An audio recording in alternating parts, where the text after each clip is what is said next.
Sea of Thieves is a game with an interesting history behind it. It was originally announced at E3 2015 with an absolutely stunning reveal trailer that got everyone interested. An online multiplayer open-world pirate game? Sign me right up! The game was originally set to release in 2017 and people were absolutely pumped. The game returned to E3 the following 2 years with more trailers that served to strengthen people's excitement for the game even further. The game was delayed and was finally given a release date of March 20th, 2018.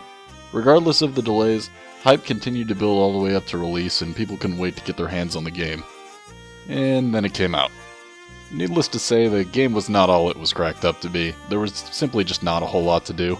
Sure, you could run around with your friends and explore a bit, but after that's done, well, what now? The missions are all just variations of fetch quests with very little variety. PvP wasn't much better since there was really nothing worth fighting for, and there was no guarantee any of the ships you sank even had anything on them to begin with. Even the big exciting boss of the game, the mighty Kraken, was pointless as it didn't drop any loot and just felt like an annoyance more than anything. It was a big, beautiful world, but it was empty. People were not happy. The $60 price tag was a big contributor here. For $60, people expected a complete game, whereas Sea of Thieves felt like little more than a neat tech demo. There were plenty of early access games on the market at the time that felt infinitely more complete than Sea of Thieves did. It received a lot of fairly middling review scores, only scraping by due to being technically sound, although that's not to say the game is completely bug-free. After a couple months, most people quieted down about the game and just kind of forgot about it. Then in May, the devs released an interesting content update, which was big news for a game severely lacking in interesting content. On May 29th of that year, The Hungering Deep was released, introducing a new quest for players to embark on. A new NPC appeared in the tavern who would give you a quest to go to an island called Sharkbait Cove to speak to a man named Merrick, who will be giving you a new item, the Speaking Trumpet, which will broadcast your voice across the open waters to other crews. He will also give you the location of a journal, which is in the middle of his island. The journals will send you to a tavern, which will have you speak to a barkeep, which will tell you that you need to go to an unmarked island to go find the other journal. After a bit more running around, it eventually gives you the location of where the Megalodon sleeps. After picking up the drums from Merrick, this is where it gets interesting. Summoning the beast was no easy task as it required you to work with others. Even on the biggest ship with a full crew, you still needed another group to work with. This use of the social aspects of the game was absolutely fantastic and encouraged teamwork between complete strangers. Once all the players are together, you had to get a special shanty from Merrick and carry it all the way to the location that you got from the quests, and then, and only then, can you fight the boss. This update was overall a great way to get people to be more social in-game and definitely helped people get interested again. The next few months passed with content ranging from meh to why to I hate you until the next major content update was released, the Cursed Sails. This update finally added NPC ships, something people have been asking for since launch.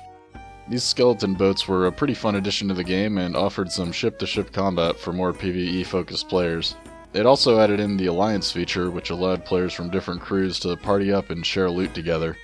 Another month or two down the line and the Forsaken Shores update was dropped, adding in a huge area to the map where waters are more treacherous but rewards are much higher. At this point, people were starting to take notice of the game again, and there were finally things to do with more varied gameplay. The game finally felt like it was worth the $60 price of admission. Around this time, big streamers started hopping into the game and it was getting a lot of attention and fast. The game quickly shot up the browse section on Twitch, giving it more exposure and allowing people who had previously written it off as a boring failure to give it a second chance. The game was finally good. But Rare didn't stop there, not by a long shot. Time-limited events were added ranging from a couple weeks to a month long, offering unique spins on different kinds of quests. Some encouraged PvP, flooding all the players who wanted to do the quest onto the same island.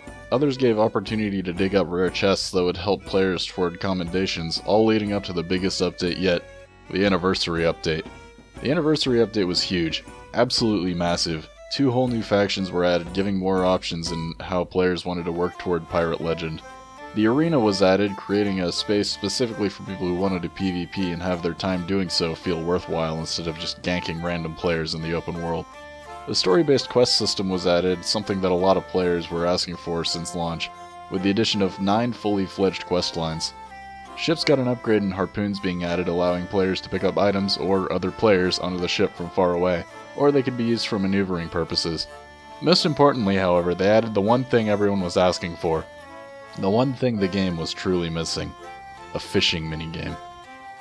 Since then though, Rare has never stopped updating the game, which is great. Every month or so there is something new for players to participate in, encouraging both long-time consistent play while at the same time making it possible for players to just log in every so often and be greeted with something new. Frequent new content along with a myriad of quality of life features being included has allowed the game to finally live up to the hype it generated years ago at E3. With no end in sight for updates and the game's second anniversary just around the corner, it looks like Sea of Thieves will be going strong for years to come.